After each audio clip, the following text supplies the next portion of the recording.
Did I ever tell you about the time I pudding wrestled Joyce DeWitt New Year's Eve 1979? That little minx had me in a bone-crushing half Nelson, and I had tapioca coming out of my nose, dude. Like I got pudding in my eyes, and I couldn't see a thing, right? Uh-huh. So when I went to grab her to fight back, I accidentally grabbed her butt. Jesus. What was that? Timo? What's the matter? Spider? Well, just kill the fucking thing. No. Scary. You kill Hurley. Look, I can't do it now, man. We're starting the show.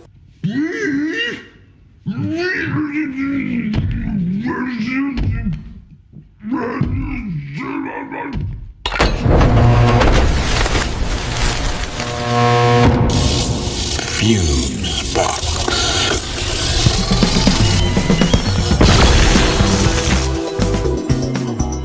Wow.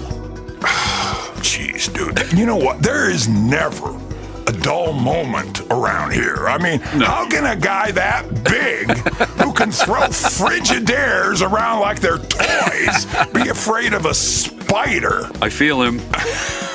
God. Anyway, I'll tell you the rest of that pudding story over lunch. Suffice it to say that Joyce DeWitt kicked the ever-loving crap out of me, bro. And I couldn't have been happier for it if you catch my drift. I do. Yes, I do. Very much. Hey, folks, you are once again tuned in to Fusebox. This one is number 276, titled I Did It, Rod, which, of course, we'll explain later, if we remember. Hey, help yourself to a cold one over there. There's a cooler behind you there. I think I'm good right now, but don't get me wrong. I have enjoyed many a breakfast beer and, morning cocktail in the past. So give me a minute here. But I think maybe to start, at least one of us should be kind of sober, maybe? No, good point. Yeah. Because you're a professional, right? Yeah. A professional drinker. Yeah. Right. Now, wait a minute. Where did I leave off? Well, you were introing the show. Oh, right. I got it. Do you, though? Do you really got it? Yeah. All right. Yeah, trust me. I do. So, yeah, you were introducing... Right. Dude, I'm a little off here just because, folks, like I was saying, this is Fusebox 276, and I'm your host for the day, Milk Canes. If that's your real name. Which it isn't. Right. And over there, occupying his own universe, today's co-host, for reasons we'll get into here in a sec, Mr. Jeff Pollard. I figured we'd get around to... Who, as both of our listeners know... Oh, shit. Sorry, bro. I stepped all over you there. Our timing might be a little off today. Look, no sweat, man. No sweat. I was just saying I kind of figured we'd get around to letting everyone know I was here, sort of standing in for Mark. Anyway, my bad. Finish your thought. I'll just try to sit here quietly and stay out of the way. Yeah, we'll get it locked in here, man.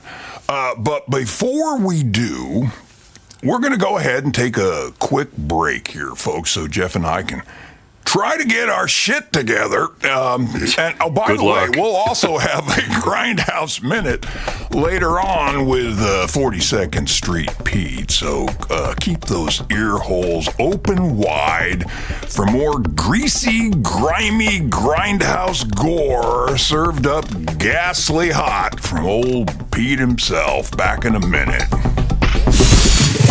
Got the message?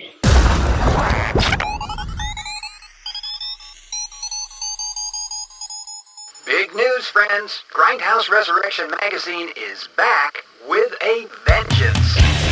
Over 140 pages of deliriously demented and historically accurate info on this wondrously whacked period of cinema. This issue features an article by Pete Chiarella on 3 blaxploitation films that no one ever talks about. And he tells you why. And along that same topic, Bill Karschmidt discusses 2 of the genre's finest offerings ever produced. Then, John Satzer lifts the creaking lid on another obscurity, Impulse, from 1974, starring William Shatner as a maniacal killer con man. Yeah, not to be missed. And there's just so much more. Head on over to 42ndstreetpete.net and pick up a copy. This one is bursting at the seams with goodness, so get them while they're still in stock. That's 42ndstreetpete.net.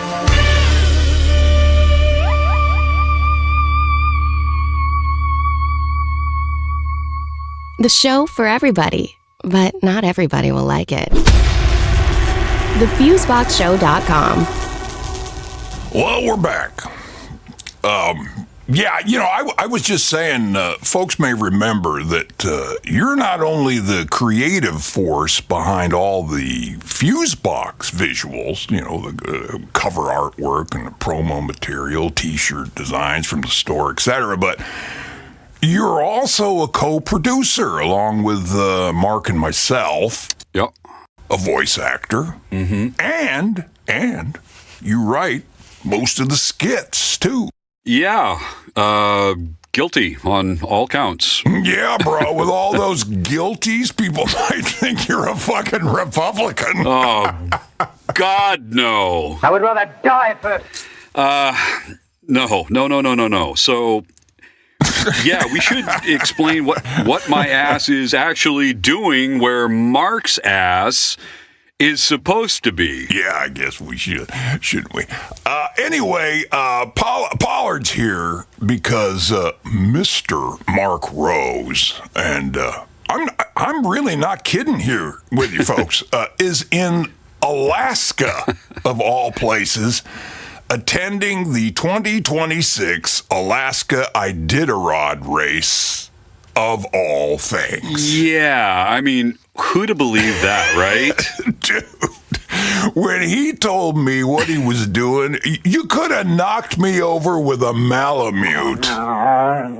Seriously, I didn't think they allowed old hippies in Alaska. So what's his... I mean, why in the hell is he risking life and limb in sub-zero temps like some kind of emaciated yeti? Yeah. I mean, he's likely to get eaten by a raging herd of penguins or a damn flock of mooses or something. But, dude, I mean, the guy weighs 82 pounds soaking wet, so I guess maybe he wouldn't be worth the effort for a grizzly, but still, man. Right? Now, me, I'd definitely be worth the effort to a starving bear. Hell, man, whole family of bears could feast on my hairy, bloated carcass for at least a couple of winters easily. So what do you weigh these days anyway, man? Yeah, we're not going to talk about that, bro. Yeah, hey, with the holidays, I'm a sloppy mess right now. Oh, no, man, you are gorgeous. In fact, you're the perfect weight for your height. If you were, 6'13" and a half. Oh, dude. Okay. That was uncalled for. My bad. I know. But seriously, what's Mark doing in Alaska again? I mean, I know he's not actually participating in the Iditarod, which, by the way, is just, to me, a good way to die a horrible death. You know what I mean? Yeah. Well, those people are Looney Tunes, bro. Don't chicks race in that thing too? Yeah. Oh, yeah. And they've won it. They've won the thing. That's pretty badass. Seriously, I think I read that something like over 150 dogs have died in that race. Yeah, that's not good. And I'm sure PETA has to be totally thrilled by that. But I'm sure that's a topic for a different show. Anyway, so again, why is Mark up there? Oh, right. We were going to talk about that. Well, he's in Alaska because he started doing some work for this outfit up there. It's a community radio station called KNOM. And he just loves the hell out of those cats, whom I guess are mostly all indigenous folks. Oh. And anyway, he's been working with them for a couple of years now, designing their on-air imaging and program productions and the like. And so they just asked if he wanted to come up and help out with the station's coverage of the Iditarod.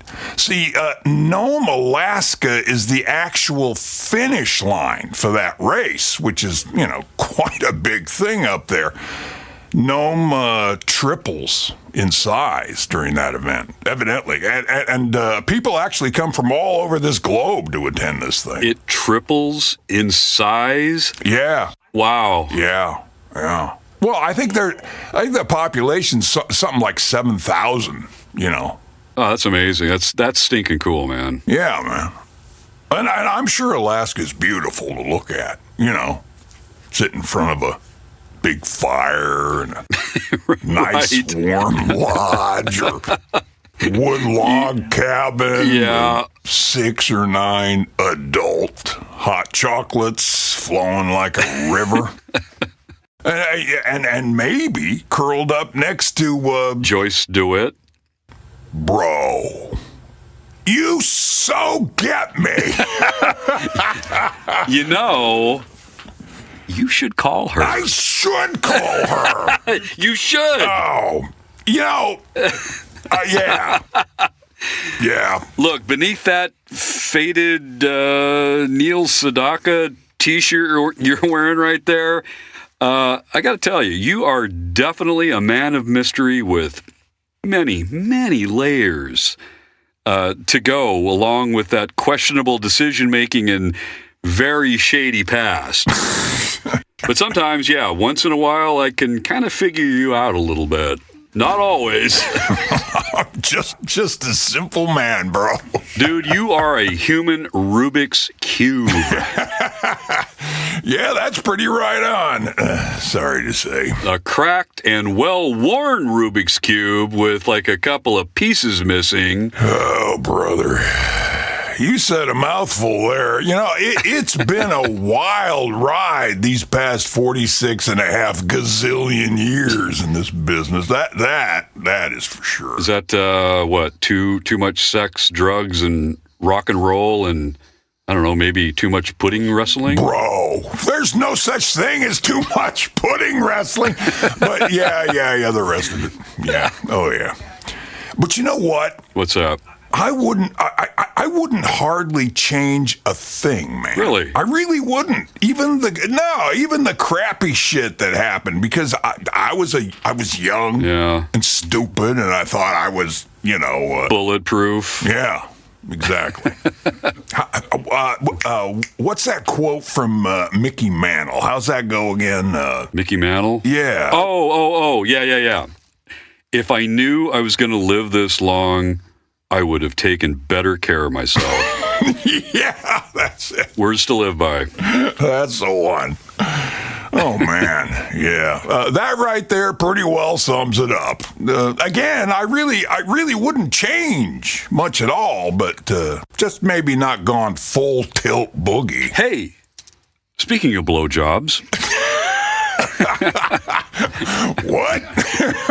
Wait a minute. Were we talking about oral pleasures and I somehow missed it? Or Well, no, actually we weren't. And why wouldn't we? But we weren't. But because for a second there, I thought I might have zoned out because, the 60s and then the 70s and then the 80s.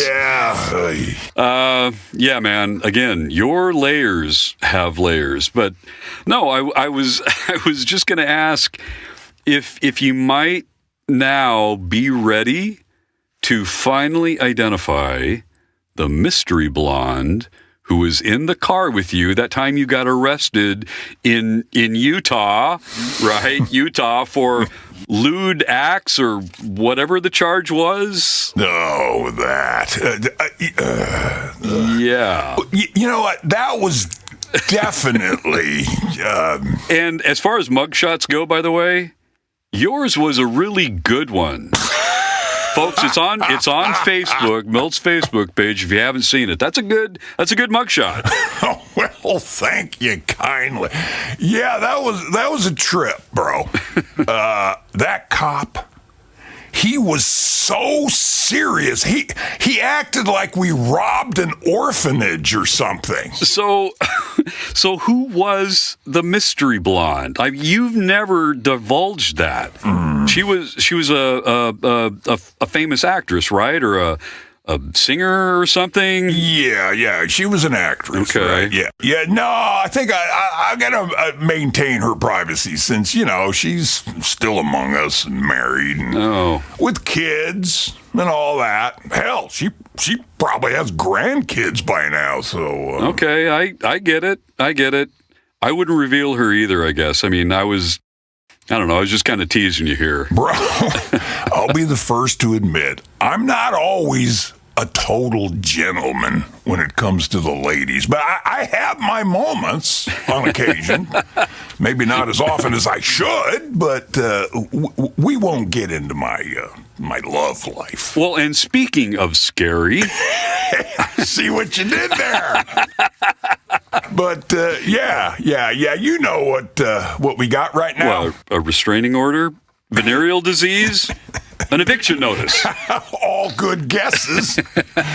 And thanks for the cue. But no, we got 42nd Street Pete right here. And with a Grindhouse Minute. Our good buddy Pete reviews a body count lollapalooza of a Western from 1967 called Payment in Blood. Hit it, Pete.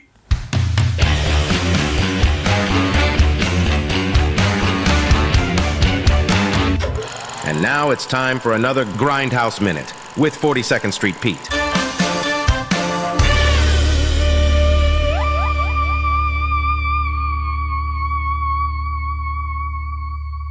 Let me take you back to 1967 for a spaghetti western called Payment in Blood, which had a body count that would envy or rival all the Friday the 13th, Halloweens, and Texas Chainsaw Massacres combined. And this is when they were looking for somebody to replace Clint Eastwood. So they had Ed Burns come in as this undercover agent cowboy who's trying to infiltrate Colonel Blake's gang of marauders left over from the Civil War, who basically raid, kill, and rape all the towns. Sort of think of this as a reverse Magnificent Seven with the bad guys all having inventive ways to kill people with like spurs, knives, bullwhips, shit like that. So he gets involved with this whole thing, with this fake thing about a catch of gold somewhere or billion or bills or whatever. And of course, the gang falls for it. But he's in with the sheriff, and they make a deal to like trap the gang in town. The gang gets in there, turns to the sheriff, tortures him. Now they know that the Burns character is their enemy, and they tie him up for later. But then the whole town was riding out as a posse, and when they come back into town, these 7 guys are on the roofs and basically cut everyone down, in which the body count is extremely high, and only one of them gets killed. Then they are lured to this cave where supposedly the treasure is, but they dig it out, and all of a sudden, Colonel Blake turns on his men because one of them wants his share right now, so he shoots them. But the agent has been hiding in there, and they have this shootout, which basically leaves everybody dead except Blake, and the townspeople arrive and tear him to pieces. So I had cut school in 67 and went down to the good old Embassy Theater in Orange to see this thing, and I had no idea what I was seeing, but it stuck with me for years. And this is one of those films that wound up in the public domain, crappy VHS days, with alternate titles like Blake's Marauders and 7 Winchesters for a Massacre. It did get a decent DVD release through Wild East, but that one's long out of print. So it's definitely worth looking for. Stay safe, and we'll catch you on the flip side. This has been another Grindhouse Minute with 42nd Street Pete.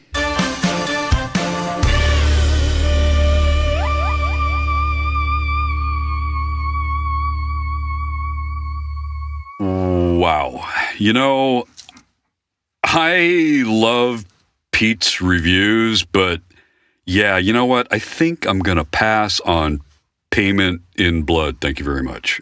Grindhouse films are more your thing anyway, and Mark's, I mean, those are your cup of entrails, not really mine. Well, you know, definitely Mark's, because they're kind of hit or miss for me. But yeah. Pete's reviews, man, they're just worth the wait. Yeah, he's a gem. So, Pollard. Yes. You got anything on your mind you'd care to rant about or discuss? We're kind of just, you know, flying by the seat of our pants here today, folks. So, you know, casual like. Well, casual's good. I mean, like I said, I'm just keeping the seat warm and trying not to fuck up until, you know, Mark gets back, hopefully in one piece, by the way. But, you know, no, not really. I mean, I'm open to discussing anything. So if you're itching to rant and rave or, you know, lash out or whatever, by all means, man, let her rip. Lord knows there's plenty of shit to talk about, what with America Land circling the damn drain because of dementia Donnie and steering the ship straight into a goddamn iceberg with the help of the Republican Party, you know, his fucking State of the Union last night. Yeah, that was a trip. Yeah. Oh, holy carp, though. Wait a damn minute. You know, if I don't mention this thing, seriously, Mark will force me to watch Invasion of the Brain Eaters. No. Sober again. No. For the 114th time. So. You know Jodi Lorimer. Yeah, our favorite hippie chick. Right. And I mean that with love. Absolutely. Well, she's been a friend of the show forever and has written some twisted epiphanies for us over the years and have gotten some you know, recognition. So that's all very cool. Anyway, Jodi wrote this book a while back called The Labyrinth of Melusine. And I feel fear creeping up my pants right now. Right? Well, anyway, Mark had one of his shroom-inspired ideas to turn that book into a radio series. And this book of hers has kind of got that, you know, Game of Thrones, Witcher, Wheel of Time vibe going. So Mark thought he would make a great audio series since there really isn't anything out there like that, you know. Oh, that's cool. That's a cool idea. Yeah. So Jodi started a GoFundMe page to raise some scratch to pay for the production of a pilot episode. And, you know, just see what happens. Yeah. So, folks, if you want to help a struggling artist realize a dream... Artist hippie. Yeah.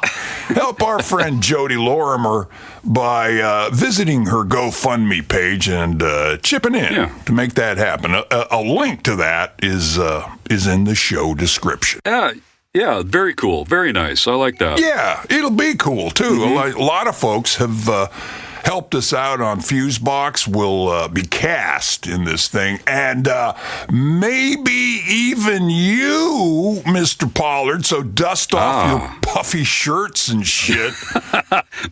Okay. Look, for Jodi, my puffy shirts will be at their most puffy. By the way, not to throw a damper in the whole thing here, but you think maybe we should wrap up the show here? I mean, I'm looking at the clock, and I'm kind of... Dude, you are on top of it. Well, I don't know about that. I'm just a white guy trying to get by, my man. Bro, same here. But yeah, now's a good time to wrap. Besides, I'm starving, and my beer's empty.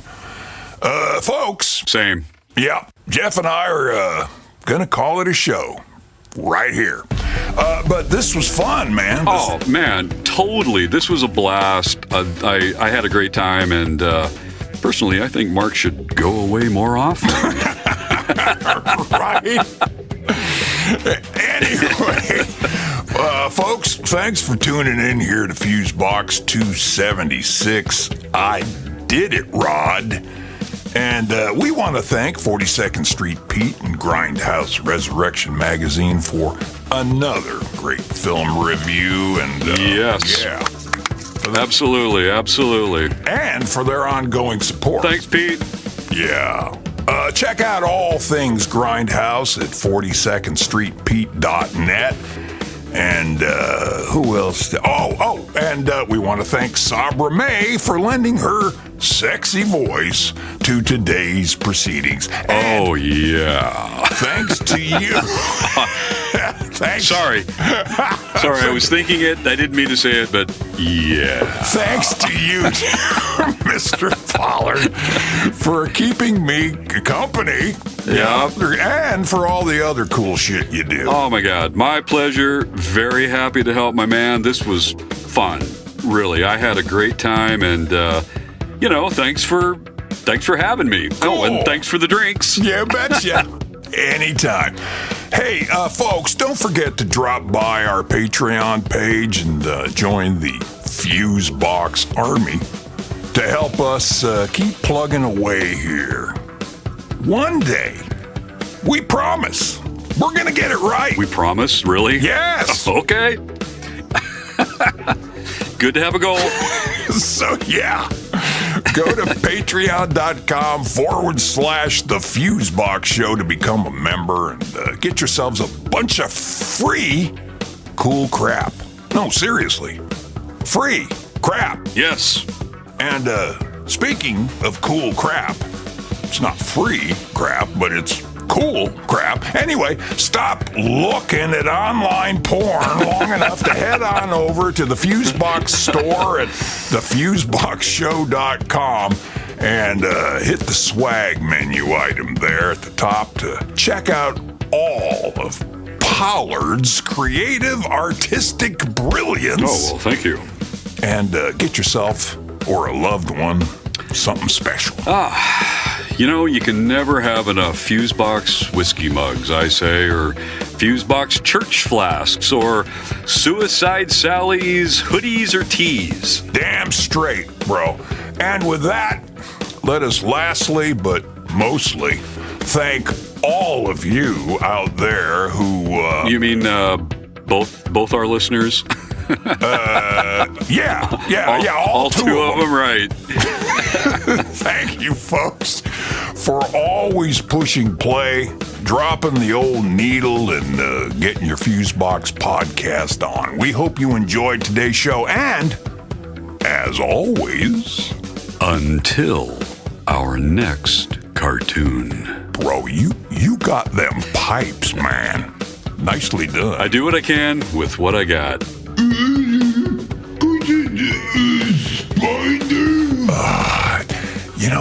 It never ends, bro. Timo, hang on. I'm coming. That's what she said.